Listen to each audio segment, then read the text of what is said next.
All right, Kevin, back with you for another episode of the $1 Million Relationships Podcast. And today I'm here with Jim Padilla. Jim, welcome. So awesome to have you here. Hey, honored to be here, Kevin. Really looking forward to sharing with you and having some great time together. Yeah, and you and I were talking right before we hit the record button here, and I want to give a shout out to Lee Richter, because Lee was the one who connected you and I quite a while ago, and Lee was also she had attended actually the first two events that I held here at my home back in 2017. I did one in August, one in September of that year. 15 entrepreneurs had flown in for each of those events. The first time doing it, and my goal was really simple. I wanted to get the right entrepreneurs together and provide a space where they could make real, meaningful connections with each other that would just benefit all of them. And that was my goal. That was my intention. And at the end of that, it was a great experience. And people like Lee was like, Kevin, that was absolutely amazing what you did there, and allowing us, inviting the right people, giving us the space to connect in a way that I've not seen before. And you start doing something and you start going in a direction, and you don't necessarily have a lot of clarity. You get more of that as you go forward. And we've come a long ways, and I am incredibly grateful to Lee for having been there and being supportive in that, for one, but also just having, shared with me what she did to give me that confidence boost when I could really use it, to just know that, all right, Kev, you don't know exactly what you're doing, but you're on the right track. And here we are today. And we've a lot has happened in the last 6 years. And I am just really excited to have this conversation with you today, Jim. And I know that this is going to impact a lot of people who get to hear this and listen in on this. And what I'd like to do is kind of start by turning it over to you to be able to share a little bit of your background. What do you do? Who do you serve? What inspires you most about the impact that you guys are having in the world? Let's start there. We'll set a little bit of context. Sure. Thank you. And I'll speak a little bit to Lee in a minute too, because she factors into my story a little bit as well. Awesome. But my wife and I, Cindy, we have this company, Gain the Edge. We specialize in entrepreneurs who wish to scale and reach the summit of their experience. And most companies were not designed to make revenue. They were designed to fulfill a product. And most people never got in business to make sales, but you end up stuck in that spot. And so our business model, which is going to be a part of what I'm going to share with you in our story today, is at our core, we're an outsourced sales company, but through that process, we've learned, we start building systems, strategies, processes, offers, sales campaigns in order to deliver the product that we need. Because most people come and say, hey, we need a sales team, but they need a whole lot more than that. And so now we've got a network of companies that provide sales training, epic events, and concierge services and the sales side, and then building networks of companies. So we're here to help people build their empires.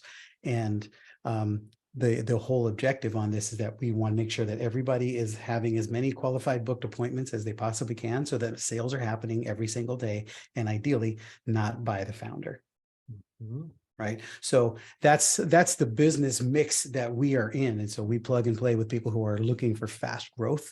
Either they're at the mountaintop trying to figure out how to navigate to the next summit, or they insanely desire the mountaintop.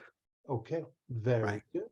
Very good. So, and it's interesting because this was all of my whole sales career, my whole entrepreneurial journey, being in sales my whole life and building sales teams is, I was born in a pretty humble environment. I was a fairly abusive environment as a kid, born to teenage parents, ended up in foster care at 13, on the streets at 16, and in jail by 19.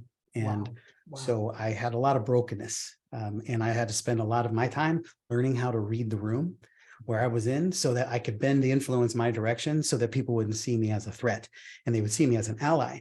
And that was my self-defense mechanism. That's how I stayed alive. And that's what kept me moving. And little did I know that this would be the glue, the secret sauce to making millions of dollars down the road by teaching other people how to do the same thing. And then ultimately, that's the core of what we do as an agency, is we step into people's brand and become an extension of their brand because we know how to read the room and bend influence in our direction and make that a powerful tool and resource for conversion. And at the end of the day, we're here to help make sure people get paid every single day in their company, so that you can do the things that you were called to do and not spend all your time chasing leads and closing sales. Yeah. Wow. That's really awesome, Jim. And you know what? For as long as I've known you, we've never had this conversation, so I've not heard you describe it that way before. And so that was really good. That was now it's got me thinking about somebody in particular. I'll ask you later. so okay. So now that we've got this context set here, I'm gonna reiterate the question for the benefit of the listeners. So have you ever been introduced to a person or persons that completely changed the course of your life or your business, so much so that much of what you have today would not be possible if not for this person or persons? And Jim, I'm just really excited to hear your story and your experience around this topic of relationships. Yeah, it's interesting because relationships is very important and key to me.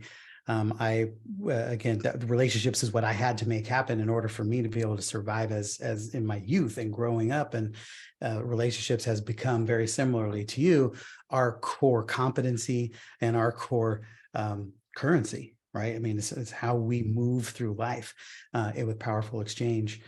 And it's interesting. I've always heard this term that most people are in your life for a reason or for a season. Mm-hmm. And, I know some people who've had just lifelong friends and that they've known forever, grown up with, they're always accessible. That's never really been my journey. I've always had people who were in my life for a season, right? Okay. And they were always important. And then we moved to another season and it became another relationship and another opportunity. But first of all, starting with my wife, my amazing partner in all things, she's the person that who what she really showed me, as I mentioned, my broken childhood. I grew up without a lot of love and trust.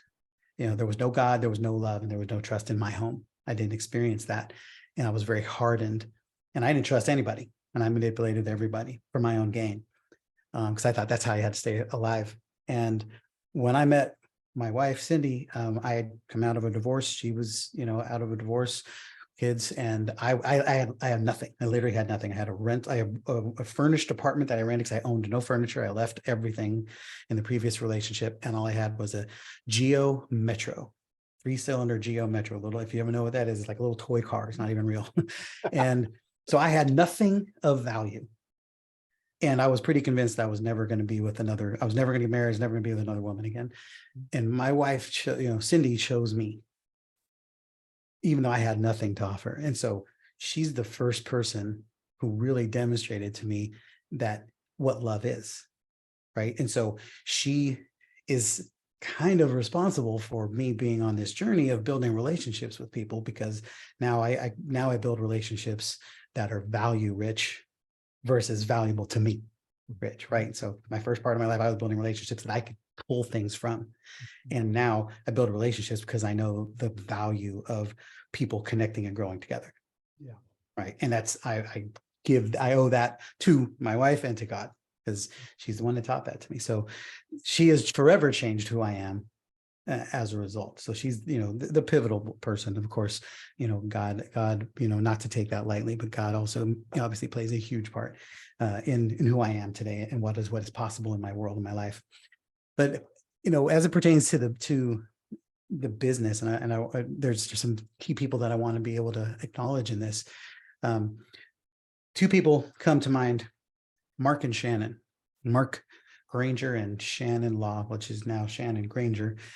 And so I was always this lifelong entrepreneur. My wife was the stone, she was the figure of dependability, I guess is the word I'm looking for, in our relationship. She had the corporate job, the 6-figure career, the benefits, and I was always building businesses and crashing businesses and doing all this stuff. And when she decided in 2013 that she was leaving the corporate career, she was a retail manager for Target and Old Navy.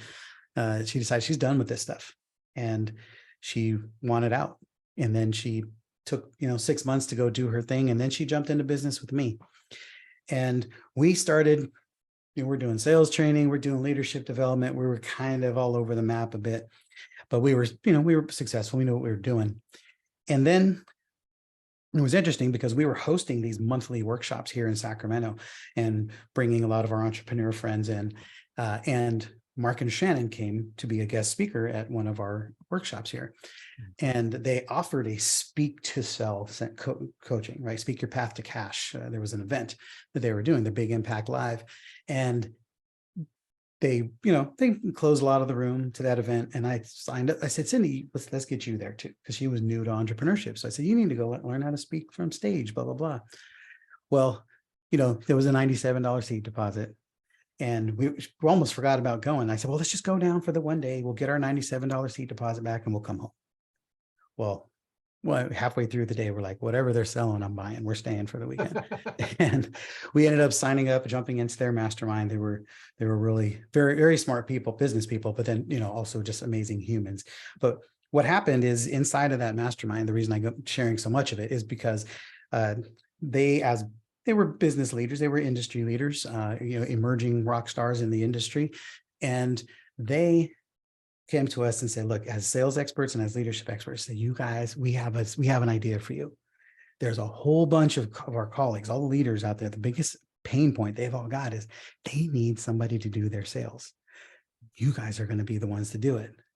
And I was like, well, this sounds interesting. I don't know that I want to sell their stuff, but we obviously, built a business of salespeople who sell other people's stuff. And Cindy was like, I'm not doing that. I'm going to go do some women's development stuff. She said, I have no interest in that. What she really wanted to do was lead leaders. But what ends up happening is inside of our business model, what we spend all of our time doing is leading leaders, right? Where we are inside of their business and have their ear and have their trust. And that's actually the thing that we do. Wow. But because of this entity that we created with Mark and Shannon's guidance, getting it off the ground, we were like, okay, let's go give this thing a try. And Bill Barron was our first client. In fact, this is right after we formulated this thing. And then Bill's getting ready to do a launch. He's going to do his first 7-figure launch, And then they found out what we're doing. And we said, sure, we can do it. We'll help you. We had no idea what a launch was. We had no systems, no strategies, no process. We had nothing. It was Cindy and I. I went out and I hired a dozen of my former clients and colleagues and friends. I bought Jeff Walker's book, Launch. I read it in a weekend. And 17 days later, a $1.6 million wildly successful train wreck of a launch was delivered. We had no idea what we were doing. We're not even sure how we delivered it. All we knew was 2 weeks later, there was a line at the door. And we became the go-to solution in the coaching and transformation world for done for you sales for events and launches. And so that's what we did for a couple of years. And it was, the reason that I'm bringing up Mark and Shannon, because they're the ones who opened the door to this, where they will forever be part of our story and our legacy. And Bill, for several reasons. Number one, he was the first one that gave us a shot and just trusted us to do it. But he also, in the process of this, we started building a relationship with Bill Barron. And just he is one of the most intelligent human beings I've ever met. He has such a versatile background coming from the music.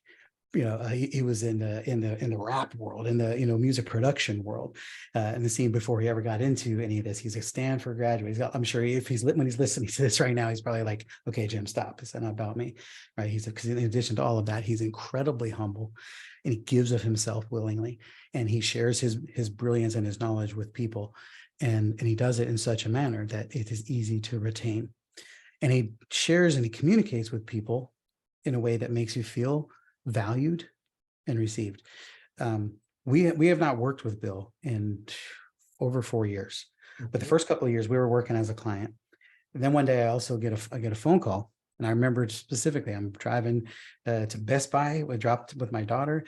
I get a phone call and she has to go run in and buy something. And I'm outside and it's like, hey, this is Bill Barron. Give me a call back. So I call him. No idea really what was going on or why. He was mostly just a client at that time. And he talks about setting up something called a conscious business Shark Tank. And he's narrowing down his selections on who he would like to help with this and pour his own knowledge and equity into the company, right? And then essentially for a piece of the deal. And I was just honored to be selected because I'm like, why the heck would you choose us? I mean, we're just some fledgling entrepreneur. So I was like, absolutely, yes, I'd love it. And so we went down to his offices in the Bay Area and we had, big meeting and started breaking stuff down. And after we started laying down a plan, I asked him, I said, Bill, I said, you could have done this with anybody, right? And I'm just curious why you chose us. And he said, Jim, he's like, there's something about you guys. He said, your business model is great and I love it. It's got a lot of money. It's a smart business. He says, but more than anything, if you open up the dictionary to entrepreneur, there's a picture of you in it. It's like you are a go-getter, a self-motivated person. You're honest, you're hardworking, you guys do it right. And you're the kind of people that I would invest in every day. Wow. And so from that point forward, I started actually seeing myself differently. So he gave me a gift of myself in the act because I thought I was just hustling to stay alive. I didn't realize that I was making impressions on people, although we all make impressions every day. It just never dawned on me, right? I'm just like, just doing business. Yeah. So he ended up becoming a stakeholder in our company for a while and for a couple of years. And so we started having a more intimate relationship around, work and strategy and things. And there's not a single time where ever dealing with Bill was there a time where it was, where you got to see Oz behind the curtain. Sometimes you think people are amazing and then you get to pull the curtain back and you see, oh, they're just some irritated, crazy person trying to make it like the rest of us. And I'm sure Bill has his moments like that. I never saw him. And he always felt very intentional and very present to how he was engaging us. Even though he was a client, and in our business model, it's critical clients because we're not responsible for revenue for them, right? So there's a lot of very sensitive things at play, things that could make you angry when they don't work right. And there were many things that didn't work right. And never once did he get on the phone or jump on a call or be in a meeting and say, what the hell's wrong with you guys? Because he could have. And we've had clients who've done that too. It was always, hey, Jim, here's what's going on. What are you seeing? What are we thinking? What do we need to do? It was never anything about accusation, who's at fault, anything. It was just, what are we seeing here? What do we need to do? What's not working? What's not happening? What do you need my help with? Right? What do we need to do differently? And I've always, Cindy will tell you, I talk about Bill all the time and we haven't had a relation. I mean, I'm sure if I pick up the phone, talk to him, he'd still be 100% there, good guy and all of that, but we don't have an active relationship, haven't in over 4 years. But he's impacted me forever because he's the kind of leader that I want to be. He's become he's the kind of entrepreneur that I want to be. And then here's another, is a huge one. He had a percentage of our company, a decent percentage. And he was dealing with some health issues and he had a rough year. That kept him focused on his own personal health and obviously, staying alive and taking care, being there for his family. And as a result, he offered us a separation without us having to buy him out. Oh, wow.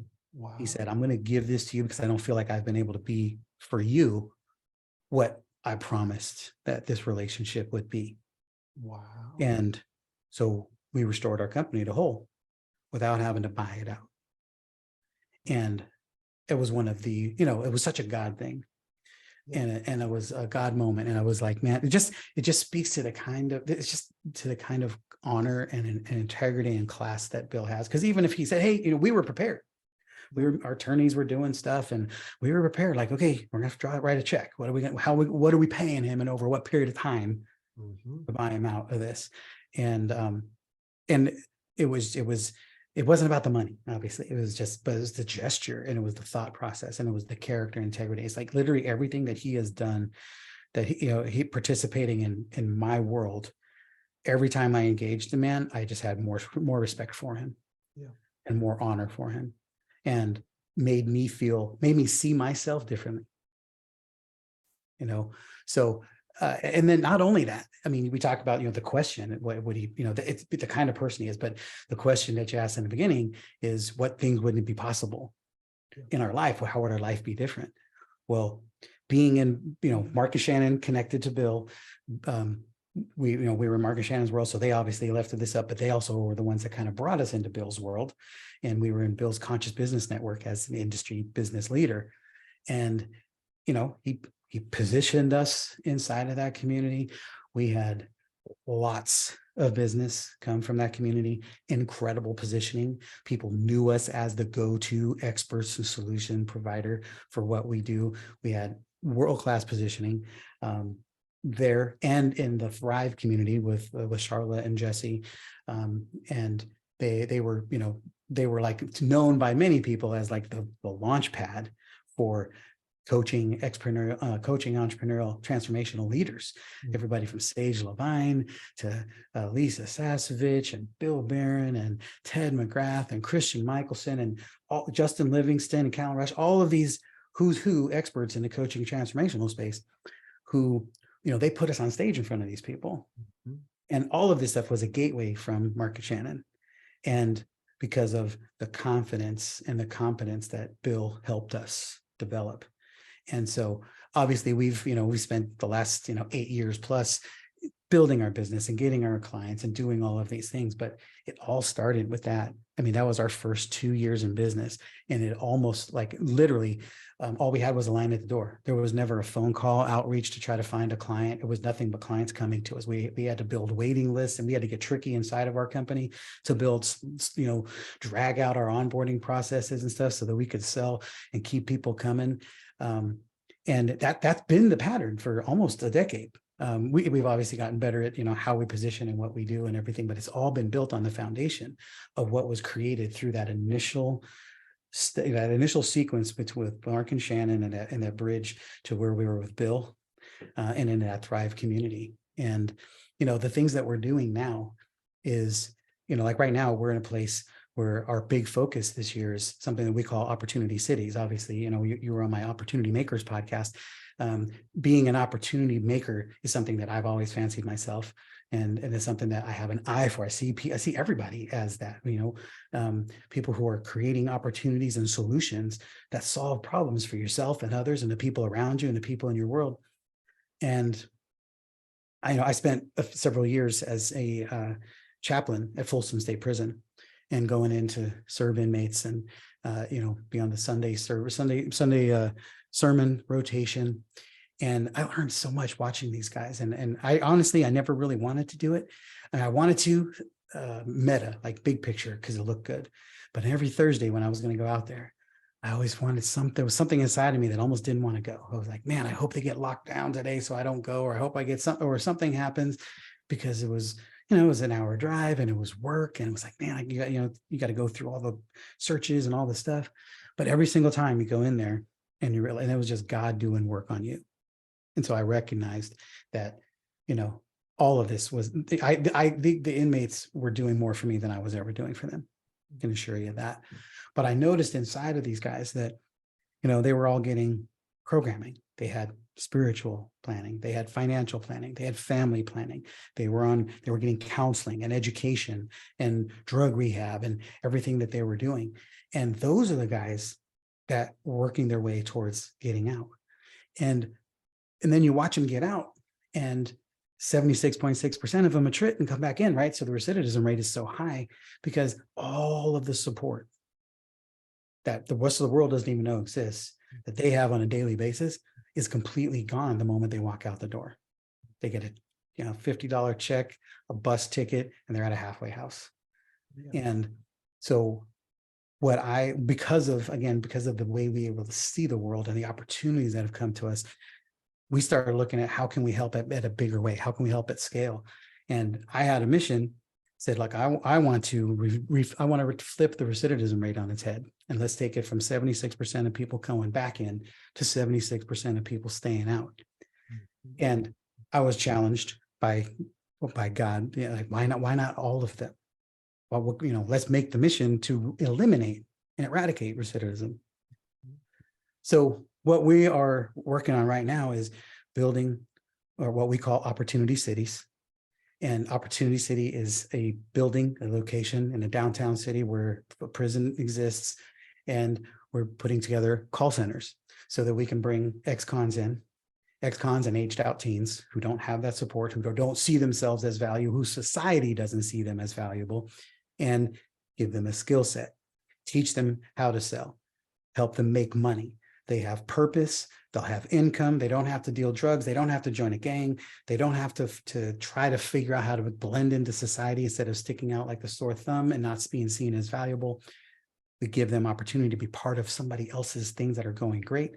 And then inside of Opportunity Cities, other entrepreneurs are there to train, teach, and help these guys to be able to go either sell someone else's products for our clients, or to be able to start their own business. And here's the main catch is inside of Opportunity City. If you work 40 hours a week, like 30% of that time is going to be spent training and developing you. So you only work 70% of the time. The rest of the time you're doing drug rehab, family planning, financial planning, right? Spiritual engagement, all the same stuff you had on the inside that got you ready to come out. We want to make sure we carry out that mission and keep providing that support and generating revenue and providing opportunity, right? It's the whole name of the game. And God's involved. So who knows? I mean, this still could have happened some other way, but I don't see how we get here from where we started without the doors being opened with Mark and Shannon and the relationships that started with Bill Barron. Yeah. Wow. It's very interesting. I mean, I have personally believed for a long time that as entrepreneurs, relationships are the most valuable asset we possess. And I believed that, before I ever started hosting this podcast. But now, after having all these conversations, doing all these interviews around this, I'm just like, I become more and more convinced every single day, and how can somebody not hear a story like what you just shared and realize that, like, wow, you know what, just that one relationship with Mark and Shannon, look at all of that led to. And even when you mentioned Bill, look at all that led to. And, I know that, I like asking this question, but you've really kind of answered it, but I want to even go just a little bit deeper with it. And if you look at these relationships that you've talked about with Mark, with Shannon, with Bill, and let's include Cindy on that too, absolutely, because she was the first one that believed in you. And as you're telling that part of the story, I'm like, I'm with you, because my wife was the same way. When I met her, it wasn't like I had a ton to offer. She was not with me because of no money. And she stuck with me anyway. She believed in me, and I'm so glad that she did. But if you look at these relationships, I want, think of like one experience where in particular it empowered you to be able to have a really big impact but at the same time, you knew hands down that would have never happened without your relationship with whoever that was that you've talked about and stuff. And I just kind of want to just dig in just a little bit deeper and like have you share that kind of an experience, one of those experiences. Yeah, I mean, at a surface level, from a business perspective, I mean, it was definitely, with Mark and Shannon introducing us, because the Thrive community, I'm trying to remember what it used to be called specifically. It was like the Thought Leaders Business Summit. I think actually that was Christian Michelson, but it was basically the self-proclaimed leaders of industry, right? It was all the top people who were doing things, and it was a mastermind that met once a year. Okay. Right. And Mark and Shannon invited us as their clients who they knew, we weren't there yet, but we were certainly on the way. Mhm. And they brought us into that community. And, we took a quick, we made ourselves very relevant very quickly. And then we were helping Charlotte and Jesse in their launch. And then they in turn decided the only way they could pay gratitude was to put us on stage at their annual mastermind, which was full of 100% of our ideal clients. Yeah. Well, that from a business perspective, literally to this day still produces revenue. Yeah. Because of the relationships in that room and people who were there to see us on stage. I mean, that day we walked out of there with $500,000 worth of business just from that day, not to mention what is produced over the years. And so, while definitely Charlotte and Jesse are gratitude people in that process. As we were just talking about with Lee, right? Lee Richter was one of those people there in that room. And Lee, Lee has, she took a season of her life. There was about, close to a year where we were we stayed very closely integrated with her. And she would invite us to different things she was doing, different workshops she was doing, stuff that it was just like, it was for other people, but she would invite us just to be part of it. Okay. And, I met Mark Tim there and Kevin Harrington, and we did, business with Zig Ziglar Foundation. I was with, in conjunction with Mark Tim and all this. And to this day, it's like, Mark is, I'm going to be interviewing Mark on my Opportunity Makers podcast. He's been on my stage. He's spoken on my stage for free. He's the guy, he responds when I text. I mean, all of these things that happen. And it's all because of the people who trusted us initially. Yeah. Who opened that door. And it's humbling. It is, it's awesome. Awesome in the most amazing sense. People usually say awesome, like that's an awesome car, or that's an awesome hot dog or something, right? But awesome is like to be awestruck. It's like to be filled with awe. And that's the stuff what I see when I look at my life. It's like, I don't know how this stuff happens to this kid who in the first 20 years of my life would have never dictated that I'm living the life that I am now. Yeah. Yeah. And I know I would have figured things out. I would have found success in some way. But this is the way that I found it. So I have no other way to attribute it but through these means. Yeah. And so the life that and it's given us the ability to bless many people. We provide for people, we support people, we encourage people, we change people's lives. We now have an entire training and resource company, and we're focusing on acquisitions and all kinds of other opportunities that have come as a result of our effort and our intelligence and the things we know, the people we know. Doors keep opening because of more people that we know. But it's all built on the credibility that we've gained and created because of that initial path. I mean, that doorway that we walked through changed the game for everything for the rest of our life. Yeah. Wow. That is really powerful. That is really powerful. And well, Jim, for anybody listening to this going, man, Kevin, I really like Jim. I really appreciate what he shared and just really resonate with him. How can they find out more information on what you guys are doing? Any resources that you could offer? I want to make sure I give you the opportunity to do that too. So yeah, I'll tell you what, the simplest thing is if you go to jimp360.com, JIMP 360.com.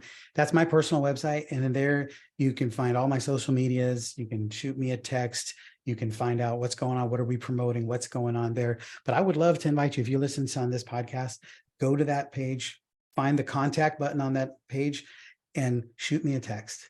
Okay. And just say that you heard me here. And I'd love to just reach out and have a conversation and see how I can support you in your journey. Because, like Kevin, I've been blessed with a lot of great experiences and knowledge. I'm extremely well connected. I have an amazing golden Rolodex. A lot, the few people Kevin might not know, I know. And it's like whoever I can help you with, I'm happy to do so. And, awesome. And I'd love to hear from you. Awesome. Well, Jim, thank you so much for taking the time to have this conversation. I just, like I said, we have definitely delivered on, like I said, I want the listeners to just come away from hearing these conversations, being inspired to place an intentional focus on creating more real, meaningful, rewarding, and profitable relationships in their own lives. And we definitely delivered on that today, thanks to you. So I want to thank you for your role in that. Any last thing you feel compelled to share before we call it a wrap?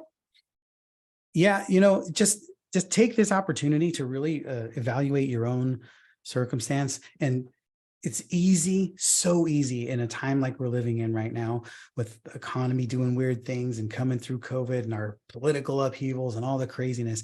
It's easy to focus on the problems. But it's also just as easy to focus on all of the great things that are happening in your life. And every problem in your world is an opportunity. Your life is ripe with opportunities. And no matter what's going on in your world or in your business or in your life, you are absolutely a solution to somebody's problem right now. There are people who are praying for what you do, and what you do matters, and you deserve to be paid well for it. Go out and solve big problems and watch the revenue and the income follow behind it. But more importantly, the impact and the fulfillment and the satisfaction you gain as a result of serving your fellow man. And I can't, there's nothing that rivals it. And the money is irrelevant. And I know it's easy to say that stuff because we've earned a lot, but I didn't earn a lot of money until I learned that it wasn't about the money. That's right. That's right. And that is such a huge thing right there. And what, once we stop chasing money, it's amazing how much we can just attract. and by focusing on being of service, of being of assistance, of just contributing and helping others, that we just end up attracting. And like what you shared was such a perfect example of that. And that revenue actually comes from impact, not the other way around. And when we get to make a bigger impact, it leads to more revenue, which then allows us to make an even bigger impact, And so, Jim, thank you so much for sharing. Love you, appreciate you. And yeah, thanks so much. Awesome. Thank you. Love you, brother.